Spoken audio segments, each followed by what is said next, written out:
Hi, this is PJ, your friendly financial coach. So paano nga ba gumagana ang mutual fund?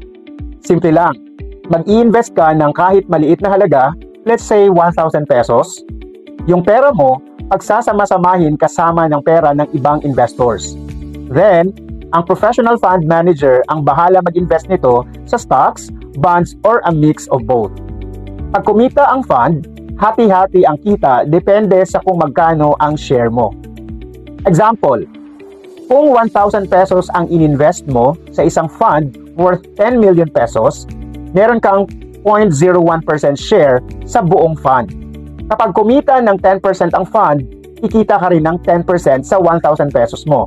And that is 100 pesos gain without doing the hard work.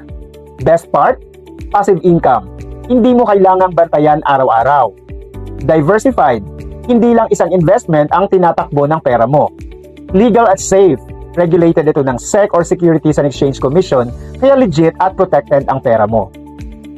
Sa episode 3, pag-uusapan natin ang iba't ibang types of mutual funds para malaman mo kung anong bagay sa'yo. Follow me para updated ka and comment below if may tanong ka. Kita tayo bukas.